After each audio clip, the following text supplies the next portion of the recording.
Hi, so the first step of doing a book fold is we need to find a book that is suitable to do the pattern that we have been given. So what you're going to want to find is you're going to want a hardback book. Paperbacks don't work because they do not stand upright when they're finished. So you want something with a sturdy cover like a hardback. And on the front of the instructions, you'll also notice that there's a minimum page requirement for each pattern. So for the one I'm about to show you, it's 299 pages I need. So I know this book is at least that long, so that's fine. It doesn't matter if there are more pages in your book than the pattern requires, and this is something I'll show you what to do later. You're also going to want a hardback that does not have any coloured image insert pages, like the glossy pages. You're going to want to make sure that all the pages are the same. So once you've found the book that you want to use, you're going to want to measure how tall the pages are, not the cover. So we're going to go to the front of the thing, and then you will measure in centimetres how tall this one is. This one is just about 22 centimetres, so I'll be using the 22 centimetre pattern. If yours is, say for example, 22.5 centimetres, you always want to round down to the patterns to use. So if yours is 22.5 centimetres, you're going to want to use the pattern that requires 22 centimetres. Once you've decided or looked at the length of the book, you're going to want to calculate how many pages there are in the book.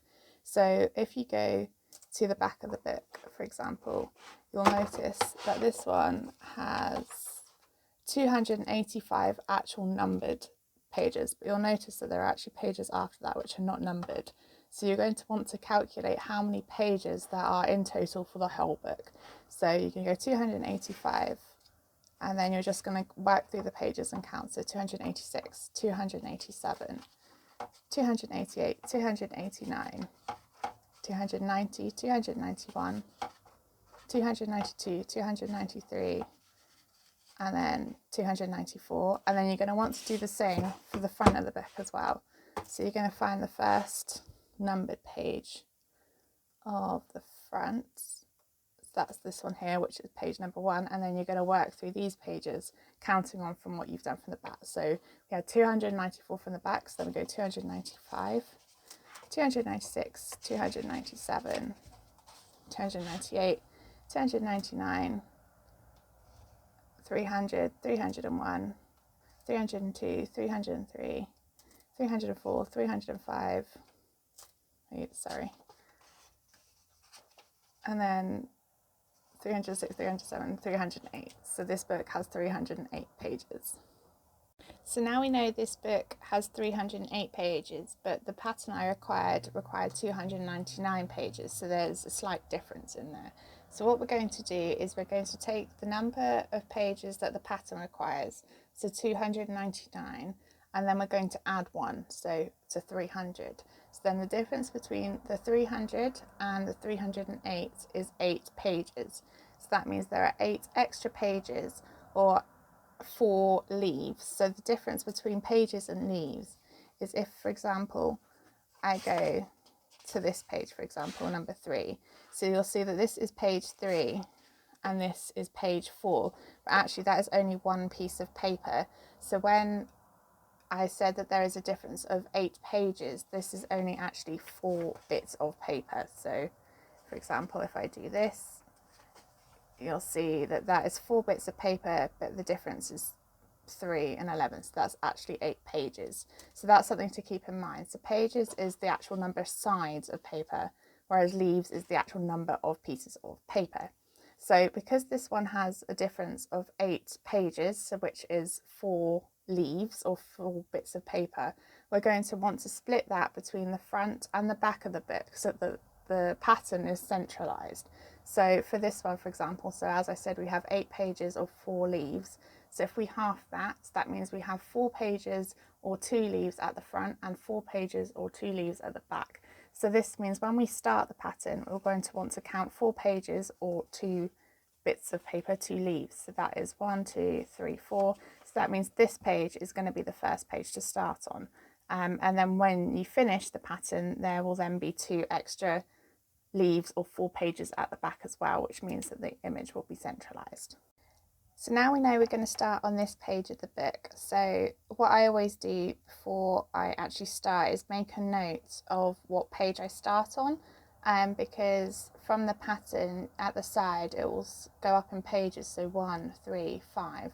So for example, that refers to the actual side of a piece of paper. So this will be my page 1, where I will make the marks and the measurements and the cuts. And then this is page 2, this one here, but then this one is page 3. So that's why the pages go up in every other number. So this will be page 5, this will be page 7, this will be page 9, this will be page 11. So then I would make a note, because this is actually page 1 of the book. So I will make a note that page 11 of my pattern is actually page 1 of my book. This just saves a lot of time down the line. If, for example, you lose your place, then you know that page 1 in the book is actually page 11 in the pattern, and then you can work from there to find if you lose your place. So as I said, this is the page that we worked out is going to be our first one to work on. So this is the page. We're going to do the 180 pre-fold first, which essentially means you fold over the edge of the book slightly to increase how fat the book is, which means you can have more complex patterns, or it shows the image better than on a book that is only this thick. It essentially doubles it because you're folding over the edge. So this is the book we're going to take. To do a 180 pre-fold, you're going to want a ruler that is approximately 2 centimeters wide. If you don't have a ruler that's 2 centimeters wide, then don't worry, I'll show you how you can come around this issue in a minute. So what we're going to do is we're going to line the ruler up right to the edge of the page, and then we're going to take a pencil, and then we're going to draw all down here like that.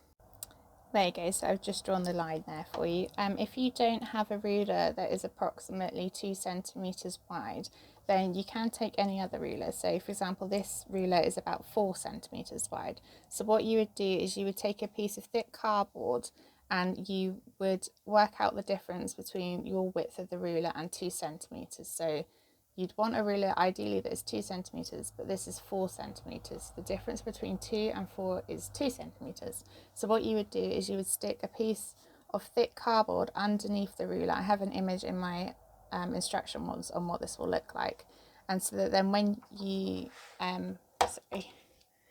when you place the ruler against it, you'll have the piece of cardboard stuck under here, and then you would then rest the piece of cardboard against the side of the book, which will stop it from going, and then you'll be able to get a 2 centimeter line into the book, even though the ruler is actually wider than that. Alternatively, if you don't want to sellotape a piece of cardboard underneath your ruler, you can just measure 2 centimeters in from the side of the page. So do a line and then draw a little dash where 2 centimeters is, and do the same at the top. Measure 2 centimeters in, and then just join the dots, and then that will give you the same result as well. The next step we're going to want to do is we're going to want to fold over the edge of the book to the line. So it will look something like this. I always like to either press down on my nail to secure it, or I do have what's called a folder as well. It's essentially just a hard piece of plastic where I will go along the edges of this fold. It's just to ensure that the fold is nice and crisp. So what you're going to want to do is you're going to want to do this for every single page. I like to do maybe 10 pages at a time, just so that if you do them all and then you do all the measurements, then you do all the cutting, I find it bulks the book out and it becomes quite difficult to sort of press down and manage. So I tend to do it in small measurements at the same time. So this is what your page will look like. So as I said before, this is our first page where we're going to do the measurements, but we do have the 4 pages or the 2 leaves that we're not actually using because the book is slightly bigger. So you will also pre-fold these pages. I like to do these at the end though, or you can do it during it. It really doesn't matter, but you're just going to want to pre-fold them pages but not do any measurements on them. But I'm just showing you this one because we're going to do a measurement on it. So our next step, once you've done the pre-fold, is to mark the measurements. So we're going to go to our instructions, and as I said before, this is our page 1 of the instructions. So we go to the page 1 measurements, and for this one I'm doing, the measurements are 5.3 and 6.3. All the measurements are always in centimetres. So what you're going to do is you're going to always want to mark from the top of the page for each measurement. So for example, as I said, this is 5.3, 6.3, I just made the marks here. So if we line the ruler up to the top of the page, you can see that that is 5.3 and 6.3 centimetres where I've made the mark. So you only need to make a little mark. And as I said, you want to mark all your measurements always from the top of the page. So we've just skipped to a different page in the book. I think it'll be easier to show if I have measurements of more than 2 measurements. So I've done exactly the same as all the steps I've done so far. So I've drawn the line 2 centimetres into the book, folded it over, which means this bit here has a width of 1 centimetre. I've drawn the lines, all measurements from the top. So for this one, we have 4 sets of measurements. So we had 3.5 centimetres, 5.8, 6.3 and 7.1 centimetres. We had 4 measurements on this page. So what I've done is I've then marked where they are on the step like I've already shown, and then what we need to do is we need to cut. So I've already cut here. So what you want to do is you're going to want to cut through both like the top and the bottom of this fold. So it goes through both bits, and you're going to want to cut to the line that we drew earlier. So this should cut through both, like you see, you'll be able to pull up all these tabs here. So these are what is called a tab. So a tab refers to each sort of piece of paper that you can lift up. So this one you'll see has 5 tabs because there are 4 measurements. So this is the first tab, so it is from the top of the page to the first measurement. So that is from the top of the page to 3.5 centimetres for this bit. So that is the first tab, the bit that I'm moving here. And then the second tab is the next piece of one down, and then that is the third tab, that little one there, then the 4th tab, and then the 5th tab. So you'll be able to have the tabs there like that. So then when you go to fold them, you need to fold specific tabs down for the image to appear a certain way. So as I've said in the instructions, what is termed as an innie pattern is when you fold the even tabs in, and an outie pattern is when you fold the odd tabs in. So for this one, I'm doing an innie pattern. So we're going to want to fold the even tabs in. So this first tab we leave here because that's tab number 1. This is tab number 2, so we fold that over. So we're going to want to fold it so that that line we drew is where that edge now is. Oh my god, sorry for the word. And so then we fold it over like that, and we're going to want to flatten it out so it's flat there, so it's only 1 thickness. And then that is tab 3, so we leave that there. And then this one here is tab 4, so we're going to want to fold that one in like that as well. So you'll notice that we have alternating tabs out. So we've got an out tab, an in tab, an out tab there, an in tab, and an out tab.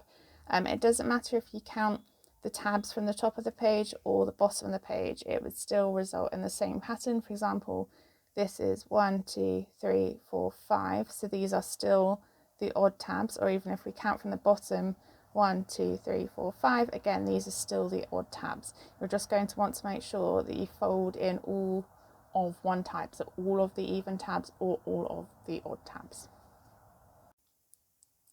You're then going to want to repeat this for every single page of the book. As you can see, these tabs kind of aren't staying down. So what I usually do is I would just grab a glue stick or something and just put a little blob of glue on each one just to ensure that they stay down. You usually have to do this if they're small tabs. But you know, big tabs like this, they will stay down once you've done all the other pages of the book. And yeah, I hope that's everything. So you would just then work your way through the book. Like I said, you don't need to skip a page. You do every single page, every single leaf, but it's just that they alternate pages because a leaf is 2 sides or 2 pages. But yeah, so that's it. And then as you work through your book, you'll then be able to see the pattern come to life. And like I said, you'll have potentially some pages at the start and the end of the book that aren't going to have any measurements on. So you would just do this pre-fold here, but without any of the cuts, just the fold over. And then it will just make it look a lot neater at the end. And so that's everything. So happy book folding, and do let me know if you have any questions. I hope that helps seeing it more visually as well for you.